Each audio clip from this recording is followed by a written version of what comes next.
Pennsylvania Senator John Fetterman is with us. Senator, thank you for being with us. I know a lot of Democrats don't want to come on this show. I'll be respectful.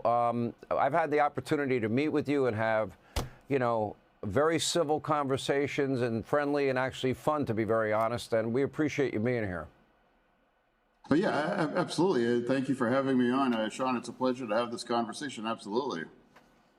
I want to start with this issue because if you go back to the end of the 24 campaign, the closing argument to me was Nazi, fascist, racist, Hitler, Stalin, Mussolini. I don't think it worked out well for the Democrats.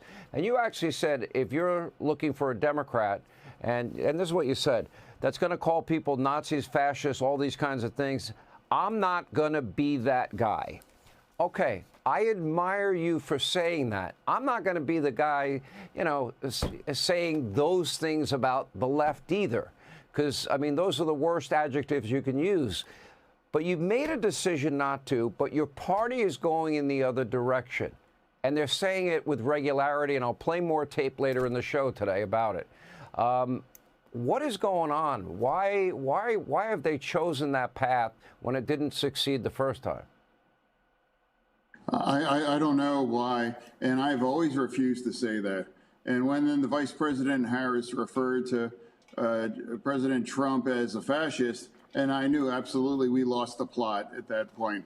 If you call the president or someone like a fascist, you're effectively calling the people that are going to vote for him, and then they must be fascists too, or they support fascism and those things, and that's just not true. That's just not it.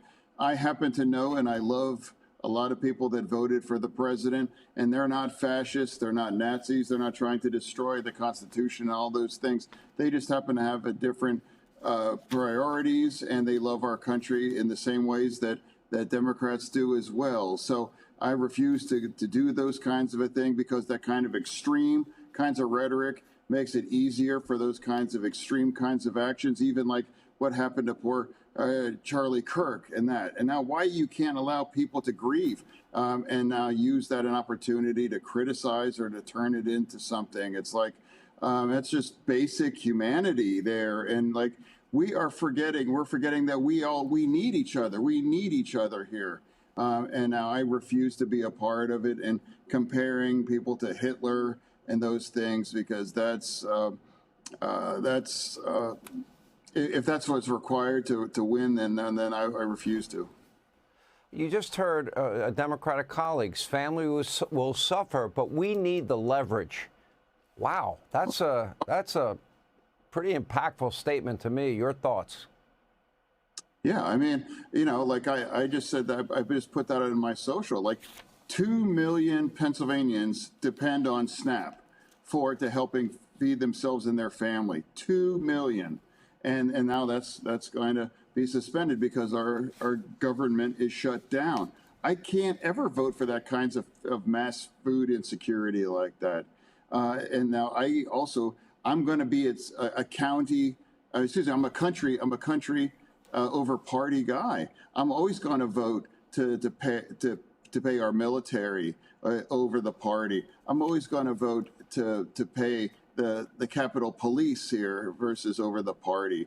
I'm always going to vote country over my party, and if I pay a price within my base, that's something I'm willing to do, because I happen to believe it's very true, and that's what's honest where we are right now. It's wrong to shut our government down, and that's going to impact millions of Americans. And I do believe Leader Thune is an honorable man, and I do believe that we can have significant and important conversations to negotiate to extend those tax credits, and I do hope we're able to do these things. So for me, it's a core responsibility here as a senator to keep our government open, and I'm never going to vote to shut our government down, and I don't care if it's the Republicans or Democrats, whatever, it's wrong. How do you interpret Chuck Schumer, when we played montages on this program of him over the course of his entire career speaking out against a government shutdown, and now he's made the decision to do it? You came under heavy criticism when this happened back earlier in the year, as did he, but now he's changed course. Do you believe he's catering to a rise of radicalism in your party? Do you see a rise of radicalism in your ranks? I mean, I don't know what his views are, and I'll of course I'll respect whatever his views are, but you know, I'm not afraid to tell my truth, and if I'm going to pay a penalty, I'm not afraid of that. It's wrong to shut our government down, and then if I lose some support within the base, well, I'm going to be honest, and I'll be the Democrat that refused to lie to the base and just say that it's the right thing to shut the government down and to create these kinds of things. You know, I want to extend these tax credits and make health insurance more affordable, but I also refuse to vote to suspend SNAP for millions of Pennsylvanians in my state and across the entire nation. I refuse to do those things. You know, Senator, you've taken other bold stands. For example, you supported President Trump taking out Iranian nuclear sites. You've been an outspoken supporter of Israel. I have a hard time understanding those that don't understand, you know, that the equivalent of 40,000 Americans, based on their population versus ours, were killed in a single day. Murder, rape, kidnapping, torture, beheadings, that all happened. And if it happened in this country and we've been hit with hundreds of thousands of rockets, I ask everybody that is criticizing Israel, what would you expect America to do? What do you think is missing in terms of their thought process? I can't imagine why. You know, I believe my party betrayed Israel through that Gaza war. You know, I became really the last Democrat that's going to stand with Israel to the end. And I think I was one of the first and only Democrat to celebrate the ceasefire and the peace deal that the president helped achieve. I mean, that's an incredible development. You know, that's not about the politics. You know, that's amazing. I was the only Democrat that supported the Iranian nuclear sites. How could we allow Iran to acquire a nuclear bomb? I mean, again, I'm going to follow country over party through these things. And I think it's magnificent what Israel's been able to accomplish. They were able to break and destroy Hamas, Hezbollah, and Houthis. And now they also broke and humiliated Iran, and that blocked them from acquiring a nuclear bomb. That's huge. And all the experts were wrong. And I was proud to stand with Israel. And I absolutely agreed the way the president has handled that situation through it. And I'm always going to vote whatever supports Israel, you know, military, financial, intelligence, whatever that is. Yeah. You know, according to the bills, there's a report about your voting record. It's called GovTrack. You're the 17th most liberal member of the Senate in terms of the legislation that you sponsored. And I know you've answered the question about being a Republican many times, so I won't bother asking you. But on the issue of Democrats, because you take a few positions that don't toe the line, they're talking about when your cycle comes up, they want to primary you. What is your response to them? I really, I'm not afraid of telling the truth. As I've said, I'll be the Democrat that refuses to lie to the base and pretend that this is right. You know, I'm proud to stand with Israel. I'm proud to say that we need to secure our border. You know, I think it's entirely appropriate to bomb the Iranian nuclear facilities. And now I refuse to call my fellow citizens as they're fascists or Nazis or those things. I mean, I will agree also that we must keep our government open. And if somebody wants to primary me or the party wants to vote me out, it's like I'm going to go down being honest and telling you that this is wrong. To do these kinds of things, and I refuse to do that. I think we need to be a big tent party. That doesn't sound like I'm a Democrat, and I know. I thought it was a mistake. I'm sorry, Senator. I thought it was a mistake when Democratic senators, voted against the largest tax cut in history.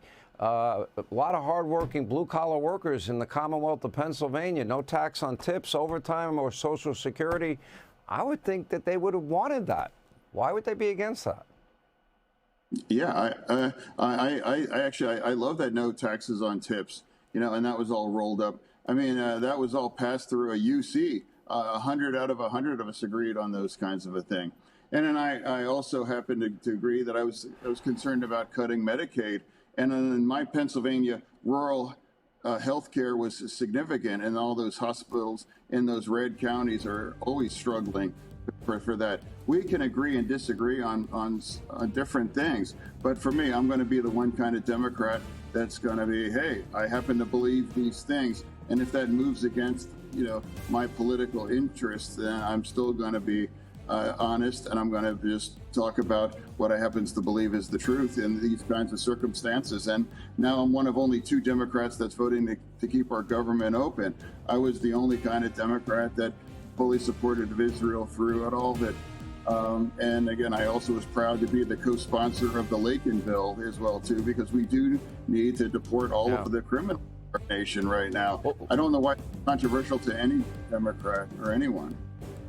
What was your reaction when, at the joint session speech, that Democrats didn't stand and clap for Laken Riley's family, Jocelyn Nungary's family, or that young man that had cancer? We only have about 20 seconds. Yeah, I know. I mean, it's heartbreaking. I mean, as a father with 3 children, if someone had done that to one of my children, it's just how devastating. I mean, this is what I'm saying. I will never understand why it's controversial to round up and deport all of the criminals here that are in our nation right now. And I'm proud to just agree that we need to secure our border. I don't know why these other kinds of things. And if they want to, run me out of the party for these kind of views, I mean, that's really it's up to them. But I'm going to continue. I know a few people. I can connect you, and I know another party would probably welcome you with open arms. No, but in all seriousness, Senator, I appreciate your thoughtfulness, your independence, your intellectual honesty. Thanks for being with us. We appreciate it. Hey, Sean Hannity here. Hey, click here to subscribe to Fox News YouTube page and catch our hottest interviews and most compelling analysis. You will not get it anywhere else.